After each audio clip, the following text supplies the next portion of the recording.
Good morning. Welcome to Live with Joan. And you caught me drinking water and not coffee. Why? Because I've already had a pot of coffee. So we're going to have water today and I'm going to slow my roll. So, anyway, I hope everybody's good and I'm excited to be here. I'm about to go up to Seattle and teach animal communication, but I'll share about that in a moment as we let people come in. And we have Claudia here. Good And morning and good afternoon, everybody. good morning, good afternoon, good evening. Oh, Okay. it's a beautiful day here in Southern California. You're closer to my husband than I am. Yeah, Claudia's husband is out here visiting. Um, so we have lots to share, and are people coming on, or is it just you and me? Mm-hmm. Should we have a conversation? No, Leslie Williams says hi. People are coming on. Hello, Leslie. Hi, Leslie. I would venture Leslie's always the first one to say hello. I love that. That's I know, really me too. great. Thank you for always being with us, Leslie. Yes. Anyone else? Okay. Jane Sewell. Hi, Jane. Jane Sewell, I've missed you. Where have you been? We've missed you in classes, and of course, just I've been thinking about you, so I'm so glad you're here. Um, Okay, yeah, people know her. Shannon Meyer says hi, all. Hi, Shannon. Cheryl Cook. Beautiful day to everyone. Hi, Yes. Shannon. Hi, Cheryl. Hi, Cheryl. Jane says hi to me. Hi, Jane. So we have lots going on, as always. Lots going on, and I'm very excited. Even lots going on in the school. Today's a big day for those in. Cheryl's in the behavior class, yeah. We've got a good day for people that have classes today. People that have are going to be joining us soon. Tomorrow we have the um, Shannon is tomorrow the animal communication class. Help me. Tomorrow is the intro to animal communication. We do that once a month. So if you're new to me, my name is Joan Ranquet. I'm an animal communicator, author, energy healer, and TEDx speaker, and founder of Communication with All Life University, which is a program where you can learn animal communication or become an animal communicator. You can learn energy healing or become an energy healer. And we have a nature and wildlife program that we're coming out with, and that's it. The school is growing, and growing with um, students, but also growing with curriculum. And we're growing as teachers. And right now, my team is growing. So the elves behind the scenes. So there's a lot of reflection and growth going on with the school, and it's really exciting, which is why between my excitement about that and a pot of coffee, I need to drink some water. Um, anyway, so there's lots going on. And then So really quick, Joan, the intro to animal communication, the monthly one is June 15th, not tomorrow. I knew that. I knew that. Anyway. I know you did. Yeah, I'm just testing you, Claudia. Do you know the schedule? No, I do not. Claudia doesn't know the schedule because she's running a huge department of outreach into the community, and that includes our animal communication level 4, um, rescue, sanctuary, animal communication rescues, sanctuaries, professional animals, wildlife centers and zoos, and lab tested animals. So we have a lot going on with AC level 4, and that's animal communication level 4, which includes healing and medical intuition and everything else. But um, so part of that outreach has become a huge part of the school. We're very excited about that. We're really working in the community with a lot of different rescues and shelters. We have Afton to thank for bringing us a lot of that. And Claudia is really overseeing that. And maybe you could talk a little bit and put you on the spot again about that. Well, let me say, we've got lots of things that could set you up to do that. And one of the things is this our little virtual retreat this summer. But go ahead. I want you to tell people what's going on now in the sanctuary class. Okay. So the last sanctuary class we had was last Friday, and we connected with a cow, and he the without divulging personal information, but the sanctuary that has the cow was concerned that he was not happy because he has to go through a lot of medical stuff. And by the time we were done with the class, she was crying because she felt heard and seen. And he was very clear how much he loved her and how much he loved, and how much he was grateful, how grateful he was and how thankful he was, and how much he felt loved in where even, in spite of having to have these things done every day.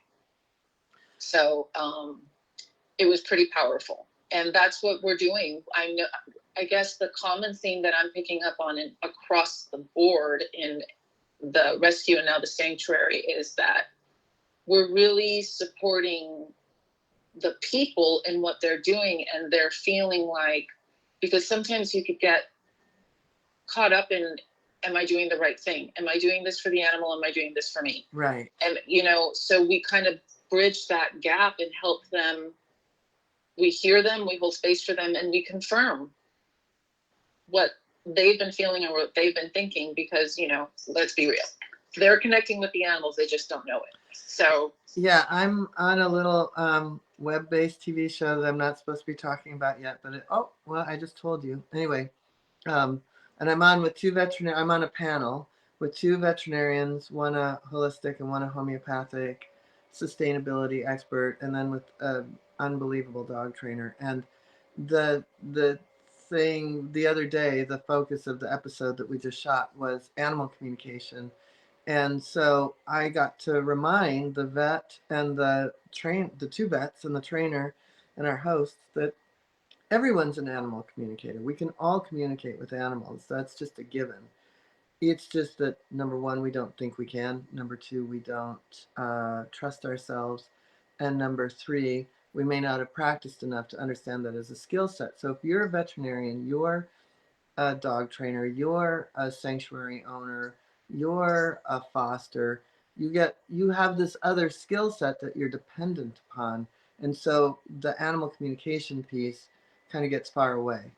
You know what I mean? Like when you are so invested often, and that's why the need for animal communicators is so great, because even just in people's personal homes, you know, it's saving the planet includes helping everybody in their homes, right? And so um, all of the people with the skill set from the school are well equipped to help somebody who feels like they're too in it with their own animal, as far as a training situation, or should I do the surgery, or is my animal ready to go? Like all these very intimate, tender things are things that we are skilled to work through the curriculum of the school, right?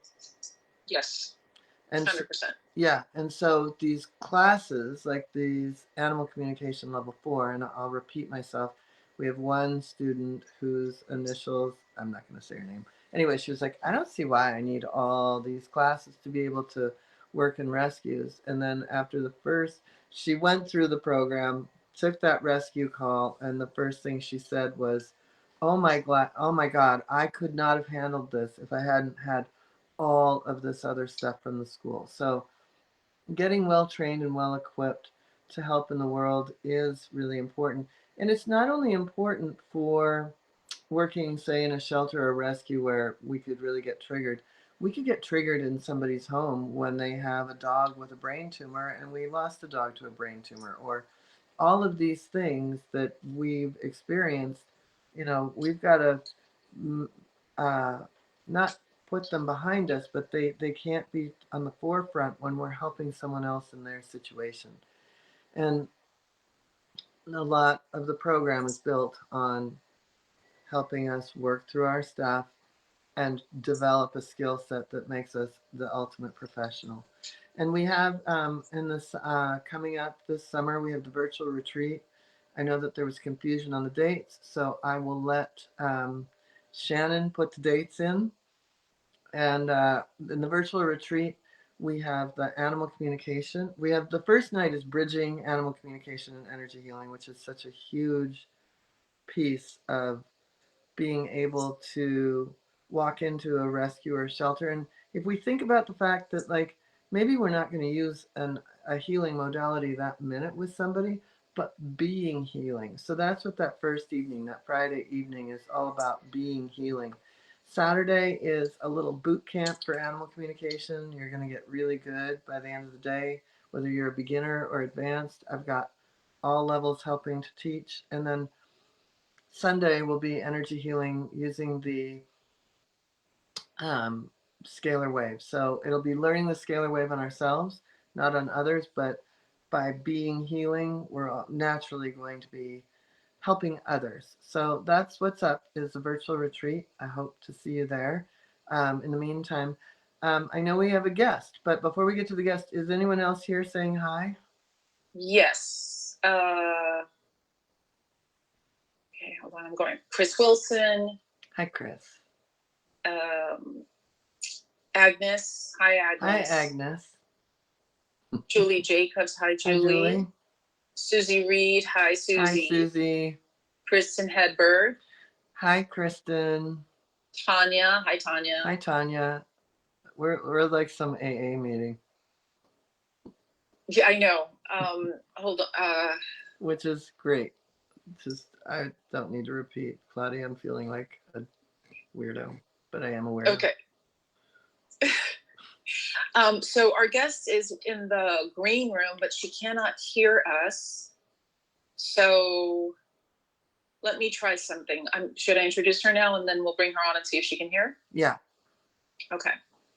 So speaking of the AC Level 4 class, we had the honor of having Austin Pets Alive as one of our guests with a dog from their rescue, from their shelter. And the community relations officer, Suzie Chase, was the person on the call with us. And she's amazing. I loved her. As soon as we started talking, I knew we needed to have her as a guest. Suzie Chase joins us with she joins Austin Pets Alive with more than 20 years of experience in journalism, media relations, and public affairs, with unique relationships in both government and private sectors. Susie's early career was spent in newsrooms, deciphering and writing captivating news stories at 4 television stations. She put her journalistic skills to use in a public relations capacity at Hillco Partners, working with CEOs and client marketing teams. She was then recruited by Orca Communications to develop new business relations and create national public relations campaigns. Since 2015, Suzie has served in 2 Austin City Council offices as a constituent liaison and policy advisor, becoming our community.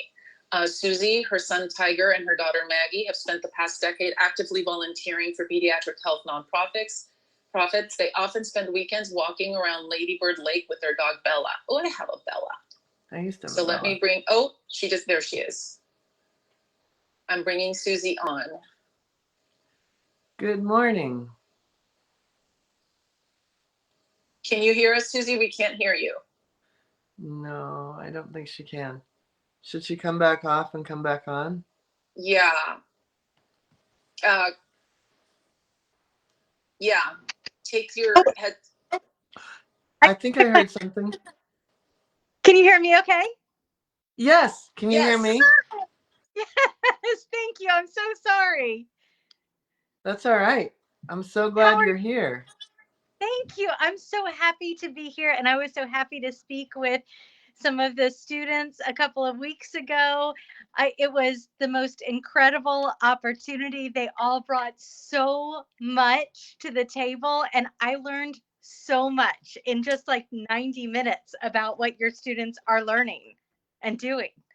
It's pretty great. Thank you. I'm so glad, and everybody loved you, and I'm so excited about what you do.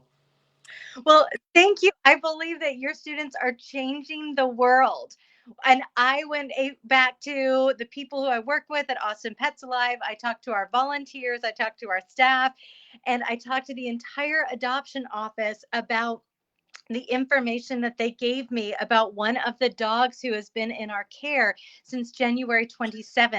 We all love very, very much. And this dog is going to be better served because the information that your students gave me that we all needed to know about Kenneth. And I have to share you, Kenneth is the name of the dog who I they love talked it. to me. And if you hear any noises in the background, sorry, it's my own dog here. But Mm. we got off the call at 4:30, and I looked in Shelter Love, the system that we use to track information about the pets in our care. And at 4:31, Kenneth went to a foster to adopt situation.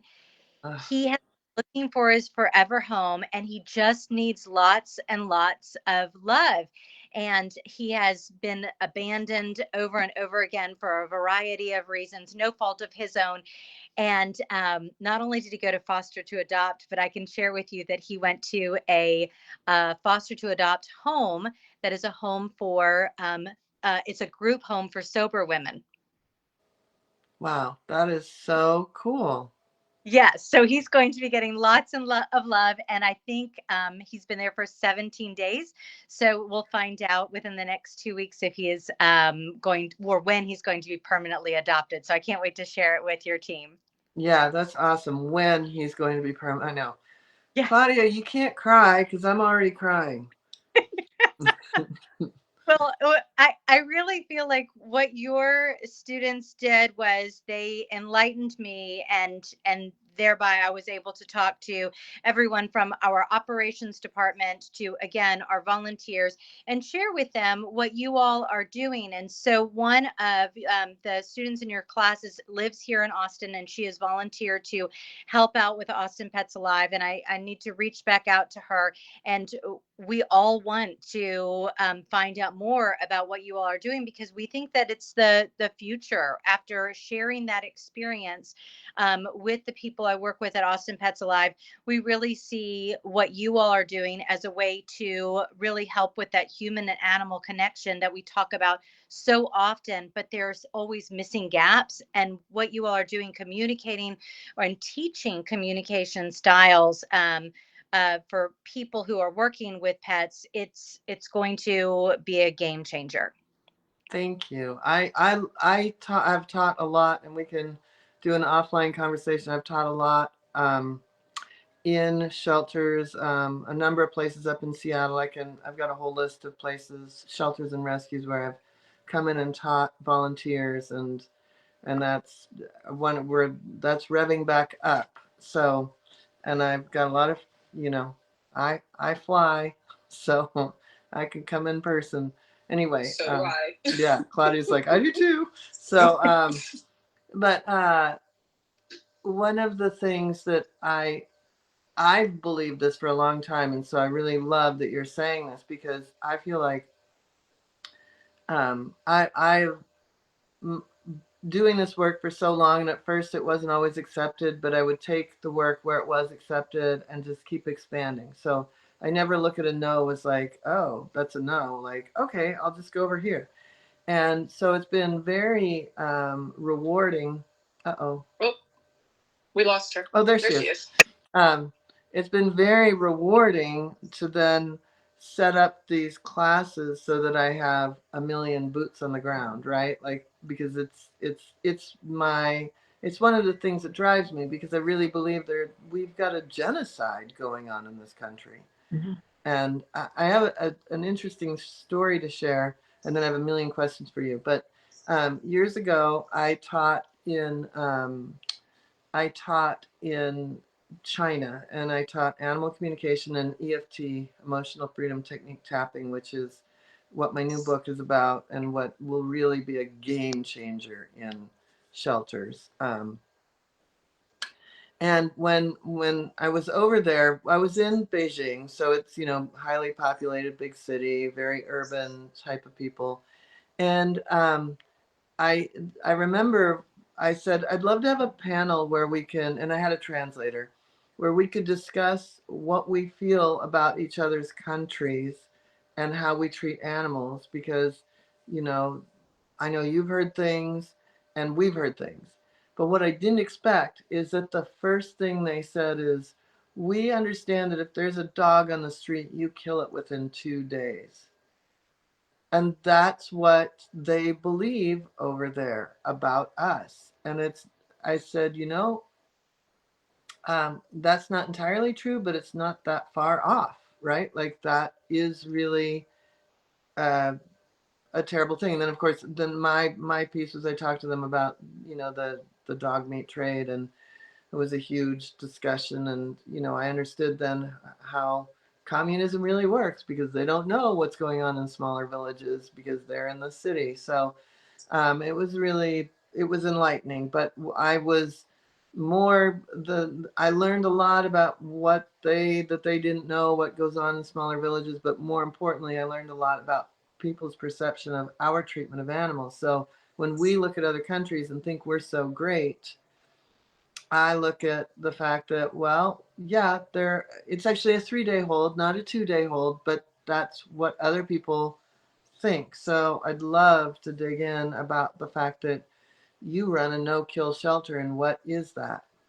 Well, and my piece of working at Austin Pets Alive is just a teeny tiny piece, because I work on community outreach as well as public relations. And so I'm able to reach out to our local media and some national media and tell the stories about the animals and the people who are at Austin Pets Alive. And now I can tell you that as a no-kill shelter, we are trying to spread the word, just like you, about our mission and our vision, not just for Austin, but throughout the United States and the world. And so, one of the things that has come from Austin Pets Alive is American Pets Alive, and that's our educational branch. And then Wow. on that is something that's so beautiful, and it's called HASS, HASS, Human Animal Support Services. And so we work with shelters all across the United States. And so we're able to collaborate with all of these other shelters so that we can all not only embrace the no kill movement, not only talk about how each individual shelter is working on life saving, but we can share what we're each learning and then go out and spread the word with our shelter staff, with our volunteers, and we really see the snowball effect. And so I think that more and more people are learning about the no kill mission every single day. And it is such a gift to be able to work at Austin Pets Alive, where we've got this incredible community where our Austin City Council has worked with the volunteers at Austin Pets Alive and other animal welfare volunteers throughout Austin. And now we have a rule that we have to maintain over 90% live release rates. And that is something that we hope that all other cities will embrace. But to be able to do that, and earlier this year, to be able to commemorate over 100,000 pets have been rescued through Austin Pets Alive That's since. awesome.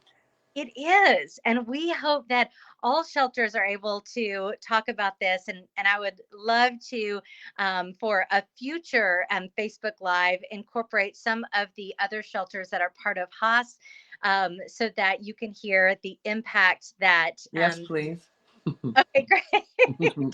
Good, good, good. So we'll incorporate that for future Facebook Live scheduled audiences. But it's amazing how people just really want to have this knowledge and find out how we've been able to work with so many other shelters and have really incredible results. One of the other ways that we have been able to have significant outcomes is by working on our transport program. So I don't know if you heard about our winter storm that we encountered in 2021, but it I was. do. Yeah. Yes. So it was shocking to the state of Texas that so many cities would not have power and water for so long after the winter storm hit. And so as a result, there were a lot of shelters that were not prepared. And Mm. unfortunately, unfortunately had to make decisions about the care and well-being of the animals that they had in their shelters. And so many of them heard that we had a transport program, and they were able to reach out to us and say, we have, X number of dogs or cats that will be euthanized or will perish within the next 48 hours if we don't get relief. And so these shelters that we worked with in these areas throughout Texas were so gracious, because all they cared about was getting help for the pets that they had in their care and finding immediate relief. So they reached out to us and our transport program, and I say our, and I mean American Pets Alive, Austin Pets Alive, and certainly so many shelters throughout the Haas program helped out with this. And we were able to reach out to shelters all across the United States that had room in their That's shelters, had awesome. people willing to foster and adopt. And they said, yes, just get them here. So by working with those shelters throughout Texas that were going to have to euthanize their pets if they didn't get help because they didn't have power and they didn't have water, and then working with those shelters from Seattle to Boston who said, just get them here. We were able to get volunteers on board and people who could drive vans, and people were putting dogs and cats in their cars, and they were sending them to us to get their medical certifications on our campus. And then we were sending them out to the partner shelters in other states. And so we have a coordinator for our transport program. And she had, of course, contacted these other shelters in advance. And it was a whole process where we were able to follow up with them and see when those dogs and cats were going to be adopted. And our goal was to get 1,000 pets from Texas shelters into other states where they would be fostered or adopted or taken care of in those shelters.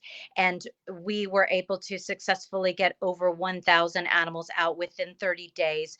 That's And crazy great. so we're so grateful that so many shelters reached out to us, because they care so much about the dogs and cats that were in their care. And we've been able to follow up with them and say, yes, this dog was, adopted in to a family in Seattle, or yes, this kitten was adopted by a person who lives in Washington, D.C. or Baltimore. It was an incredible opportunity for us to show the world what we could do, and that has continued. And we have, as recently as last week, we had transports by working with Dog is My Co-Pilot and Petco Love and Cuddly.com. And by incorporating all of these different entities that just want to help rescue these pets and get them to their loving homes, we're able to do this on a regular basis now. And so we don't take dogs and cats that are from the Austin area. We only take those in our transport program that are from other communities where they don't have the resources to get those pets themselves into shelter homes. That's amazing what all you are up to. It Yeah, I mean, I think that it's amazing that so much of just the community, creating community, is such a huge part of it.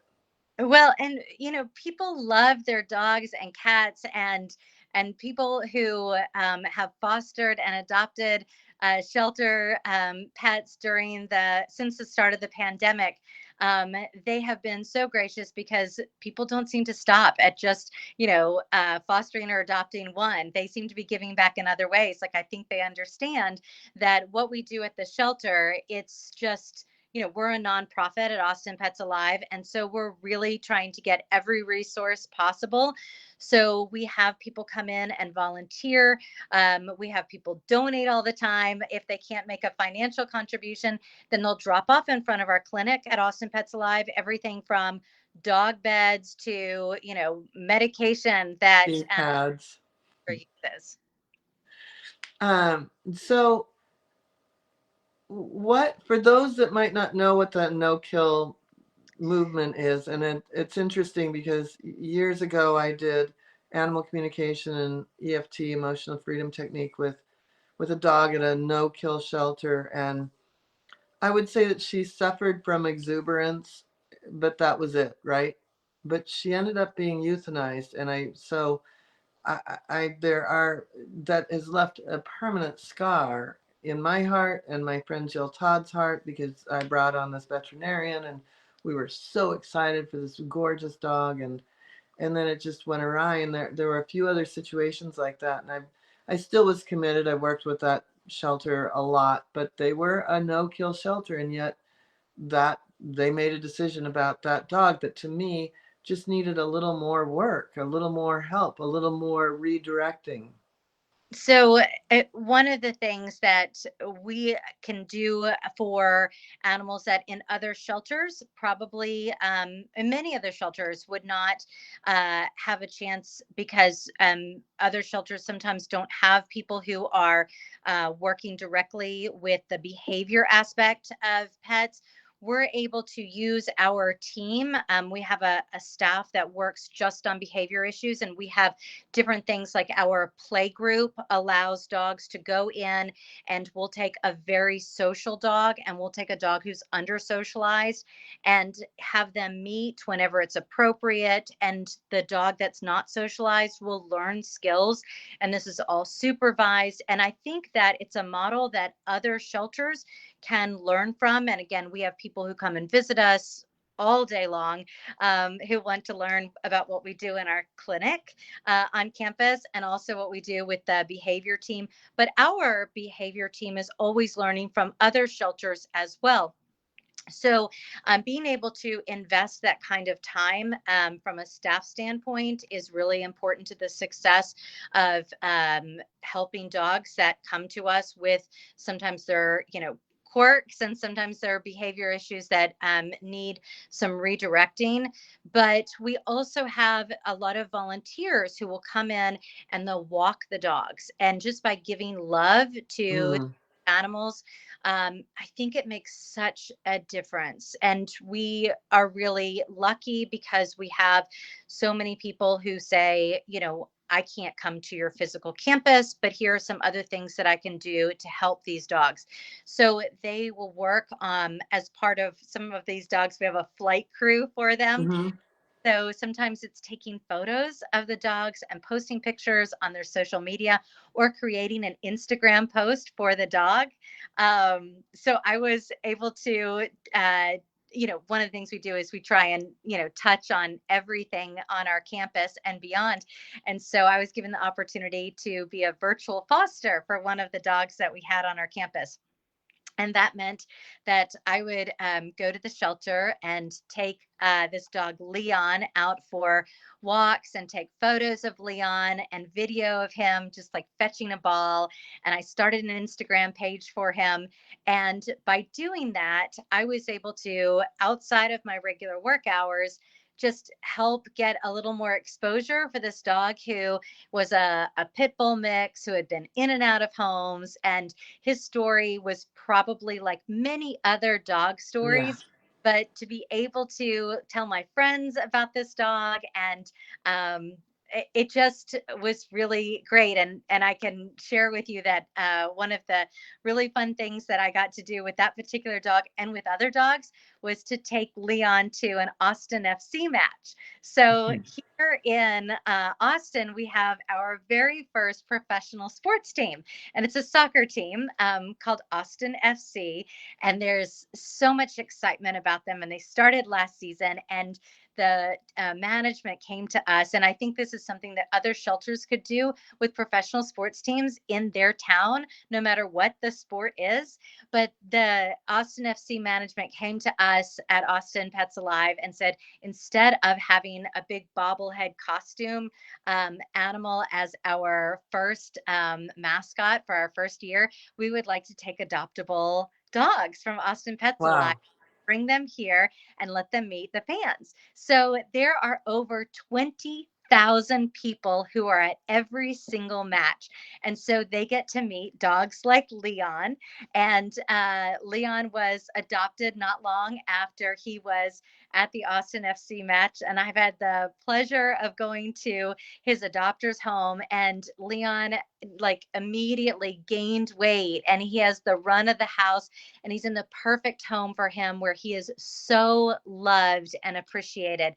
And so having that partnership with Austin FC and being able to do things like be a virtual foster and tell other people how they can help these dogs and cats in our shelter is such a gift. And I think it's something that other shelters can learn from. I think there's so many things that you guys should just have a commercial for you and get that out to everyone, because it's so true. It's so true. There's a woman that came over yesterday to interview me, and she's an amazing writer. And we were talking about how even good writing about each of these animals could change the game. And on one of the Facebook Lives, we interviewed Sophie Gamon, who's a photographer that did, yeah, she's like my hero. I stalked her forever. Um, and anyway, she was a game changer for how people perceived pit bulls. So, I mean, I feel like there's so many creative ways to do this, and sometimes it's through art, or through sports, or like we've got to get out of our heads. And I love that you guys are just embracing that. Well, and Sophie came to us a few years ago and took photos on our campus of some of our dogs at Austin Pets Alive. And one of those dogs was named Big Tuna. And Big Tuna came to us from another shelter. And she put one of those flower crowns on Yes. Tuna. And I have to say, it's one of the most beautiful photos that I've seen in my entire life. And there are so many gifted artists who have approached us and said, we just want to share what we do and help pets get adopted. And so between Sophie and there's another internationally acclaimed artist, and her name is Florence Montmartre. And Florence lives in New York City, but she was driving from California to New York and stopped at Austin Pets Alive and took photos of some of the people on our campus with some of the pets. And I really think that when artists can combine their efforts with our mission at Austin Pets Live or in any shelter, it Mm. to adoptions. It will lead to more pets not being euthanized. It will lead to more people being aware of the no kill movement. And so I'm so glad that you had the opportunity to meet with Sophie. I think that she's one of the most talented people on this planet. And I Yes. hope more artists and people with different gifts and talents who want to help dogs and cats in shelters everywhere will also approach them and say, hey, I'm a photographer and I've got an extra hour every month. Can I come to your campus and take photos of your pets? And that will lead to pets having better profiles on the websites, and that will lead to more animals being adopted. I have to share with you, there's this great writer. Her name is Jen Reeder, and she's a freelance writer. And she just wrote an article for the Today Show that got posted last week on today.com. And she interviewed people at different animal shelters about how unique shelter dog names can lead to adoptions. And so I was able to share with her the story about how last year during the NBC sponsored Clear the Shelters event, where they go to many different shelters around the country and help try and get animals adopted by using their television affiliates in each city. In advance of that, I went to our intake coordinator and said, hey, can we name some of the puppies that come into our shelter after the Today Show host? And our intake coordinator, who's amazing and brilliant, Katie Mellon, said, sure. And the next thing I knew, I was able to introduce people to Savannah and Hoda and Jenna and Al Roker. And it was so much fun. And those That's pets hilarious. Yeah, they all got adopted within like 48 hours. So I think that when shelters are able to do creative things like that, like we get a lot of puppies arriving on our campus who are testing positive for parvo. And these puppies might not have names when they arrive on our campus because they might be just a few weeks old, have not had their parvo vaccines. And so we have the opportunity to name them. So some of the names that Katie Mellon, our intake coordinator, has come up with are just brilliant. So it's something that I think other shelters can learn from. Yeah, I love the creative aspect because I think creativity is where it's at, you know? It really is. So how did you go from your, world of PR and things like that to this? What drew you? Well, Dr. Ellen Jefferson is our president and CEO at Austin Pets Alive, and she's the reason why I am working there. I was a journalist for many years and then went to work for two Austin City Council members. And so I was able to work through that role as a staffer with Dr. Ellen Jefferson. And she's absolutely brilliant. One of the people on our campus refers to her as this generation's Jane Goodall, Oh, uh, that's great. which, is there a higher honor than that? I don't think No, so. we all want to be Jane Goodall. Right, exactly. That's the graduation prize. Yes. And so Dr. Jefferson and I talked on a regular basis. And when the winter storm hit, and I approached her and said, you know, what you're doing is absolutely incredible. And I would love to see your story being told on a national basis because I feel like everyone needs to know what Austin Pets Alive is doing and what American Pets Alive is doing to help facilitate the rescuing of these dogs and cats who wouldn't have a chance if they stayed a minute longer in their shelters that still didn't have power and still didn't have water. So, can I share the story with my friends who I used to work with, who when I was a journalist and they are now working for national television stations. And she said, yes, and we're looking for someone to tell the story. And I applied for the position and here I am. So I get to share the story of Austin Pets Alive and their life-saving programs with all different audiences. And it is surprising to me that people still don't know that there are cats every day in our ringworm center who would have been euthanized just because they have a skin condition. And they come to Austin Pets Alive and the ringworm center, and the skin condition gets healed and they get adopted, and it's incredible. But there are so many people who I think across the United States who are surprised that their own cities or their counties do not have a no-kill mission, and Yeah. they're in their code in their cities where they have an agreement that they're going to produce 90% of the animals that are in the shelter, and have a live outcome. And I think that the more people who hear about it, the more people who will reach out to their council members and say, hey, this is something we can do. They did it in Austin, Texas. Why can't we do this too? And I think we're going to see this snowball effect continue.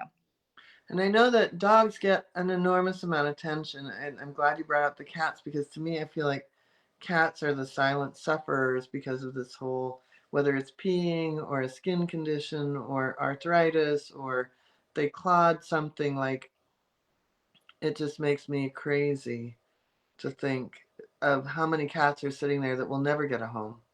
Well, and Joan, there's something that the city of Austin did recently that is incredible. They agreed within the city council and the mayor that they would change the code. So we no longer have cats being declawed in the city of Austin. Yeah, thank you. Yes, That's awesome. it Yeah. is. and it's something that other cities can learn from, and it will save lives. But we not only have our ringworm unit, but we have a FeLV unit, so feline leukemia, which until I started working at Austin Pets Alive, I assumed that feline leukemia was cancer, but it's a virus. And we have cats who come in every single day to our feline leukemia unit, and they are treated and they get adopted into homes where they have other cats who had feline leukemia, or there's, they're an only cat household, because what a lot of people don't know is that you can have a dog or you can have another FeLV positive cat, and this other cat can go in and live its best life. Right. So these are cats that would have been euthanized in other shelters just because the shelter in another city would not have the capacity to treat them or would not know how to treat these cats. But we love cats and kittens in Austin, Texas. We have a neonatal kitten unit, and it's Wow. incredible how many kittens we have coming in there every single year.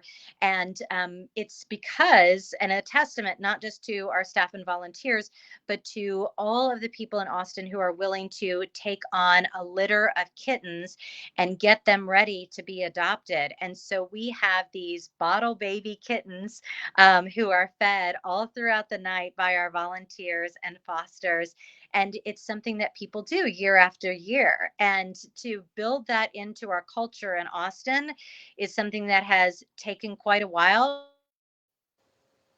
Oh, we lost her again. Did we Oh lose? boy. Loser? There she is. Can you hear me? Oh no. That happens when you move a text off. Is that's when I've lost the sound. So hopefully she'll come right back. Here she is. Okay. Sorry about that. That's all right. So, Happens to me. uh, so I think that, we've built that into our culture in Austin, Texas, and people foster over and over again. And there are a lot of people who will foster just litters of kittens or just senior cats. And we have a really, really great opportunity every day to reach out to new people in Austin, because we have 152 people who are moving to the Austin area every single day. A lot of people want to live here. So it's our job, or it's my job, to help spread the word throughout Austin and then also nationally, so that people know that it's possible to foster a lot of kittens and cats and provide this life-saving opportunity for them. If I didn't have a house full of animals, I'm already thinking I could do a litter of kittens in the classroom. But anyway, I knew you were thinking that. I knew you were thinking. Oh my God, because there's nothing I love more than kittens. I've always said that actually I would love to take a feral cat and her babies and then like help the babies. The feral mama can stay feral, but I'll help the babies. But because I'll tell you, when my dad was dying, I took on an alleged feral barn cat. She was neither a barn cat nor feral, or she's reincarnated my other cat and we magically reunited. Either way, it doesn't matter. It's I think all of the above. But anyway, she came to me. I remember she was beautiful, and at first, I was told she was a feral barn cat, but she sat in the stool next to me, and I put my hands down, and there were all these little feet kicking, and I knew I had a bag full of kittens. And so the next thing you know, there were 6 kittens, and then I found homes eventually for 3. But those 6 kittens, while my dad was dying, saved my life. Saved my life, hands down. Hands down. They're the most. If I would lay on the couch to sit and have a cry, and people that know me know I don't lay on the couch much. Like I'll purposefully do it on a Sunday morning, but I'm not like in the middle of the day going, I need a rest. I would lay on the couch and my stomach became a human trampoline. Like same thing, like boom. Like it was such an adventure. Everything was an adventure. It was a big caper, and so I could only feel so bad about my life I mean, there's nothing like, if people don't know the fun and joy of fostering a litter of kittens, you haven't lived. You really need to go down to the shelter right now and adopt and foster a litter of kittens, because if you're having a bad day, you can't have a bad day. You can't have a bad day with a litter of kittens. You can't. No, Well, Joan, and there's so much fun. attitude, and for us it's a reality. Austin Pets Alive, that's what we rely on, is people being able to spread the word about that. And you mentioned barn cats. One of the things that we do, one of our life-saving programs, is we have a barn cat program. That's So awesome. we have these structures that have been built on our property, and they house some of the potential barn cats. And so these cats that had to be removed from wherever they were, but aren't quite ready to be in someone's home, they are living in these structures. We make sure that they have food and water, and they have, their vaccinations, and that they are microchipped. And then people tell us that they need to have a working cat, and they fill out an application, and we send them home with one of our barn cats. And so it's really part of the solution that we have. So if you go to our website, austinpetsalive.org, you'll see a list of our different life-saving programs. That is one of those. The neonatal kitten unit is one. Awesome. Yes, the Felvy unit. We have lots of different ways that we can provide for cats until they are adopted or fostered. And one of the other amazing things that has happened, not just as a result of the winter storm, but from so many different things that we've had on our campus, when there's been flooding on our campus, when we had a situation where in the city of Austin we had a boil water notice. We have found that by using social media, we're able to get the word out to a whole new audience Right. about needs that we have, whether it's we need someone to come in and pick up some of our dogs for a short-term fostering situation, or we have a program called Dog and Dash, where we have these dogs that are just ready to go. And if you can take care of them for 2 weeks, well, we have a special need on our campus, whether it's, an ice storm or, a flood or something, then people will come and, without even knowing the dog, we know what will match up well. Like if they already have dogs in their home or if they have cats in their home, we match them and we send them off with a dog. And it's a way that we can help out to make sure that we have a good ratio of people on our campus who can help out with the pets. And these creative things that our directors come up with, and with the staff comes up with, and the volunteers come up with, they are saving lives every single day. That's amazing. You do amazing work. Thank you so much for sharing with us everything you do. And were there any questions or comments, or are there too many we should invite her to the group so that she can go in and maybe. Suzie is a member of our group. Oh, she okay, joined cool. Learn to Communicate. Okay, so cool. Suzie, people are just, I'm telling you, it's I think it was Kristen who said, okay, my heart's about to burst. Yeah. Suzie Morrow Reed is like freaking out. Yeah, sorry, people are loving this. Michael Hofferbert says, rescue through writing, art, and sports. These creative approaches, great lives. Yeah. Yeah, I mean, it's there's a reason why we need it. It's like, I knew this needed to happen when I met Suzie on the AC level 4 class. So, yeah. So more to come. Thank you. And thank you to everyone who's watching and everyone who is contributing different ideas. And Joan, thank you so much for leading this movement. Because of you, we are all learning new things. And because your students were able to teach me about animal communication, and I'm able to go back to the team and teach them, what you're starting right now is just going to make a difference in lives. It's going to make people better, and it's going to save the lives of pets. So thank you so much. Thank you. I'm going to thank you, Suzie. Sit here and cry, but thank you. Yeah, we have more tools, and I can't wait to share those with you, because my new book coming out is all about emotional freedom techniques. So it's like My whole thing is I love getting the seemingly unadoptable, work with trainers, work with this energy technique, and let's empty the cages. Yes, please. We're on board. Okay, great. Yes. Thank you. Thank you. Thank you so much. Thank you, everybody. Bye. Bye.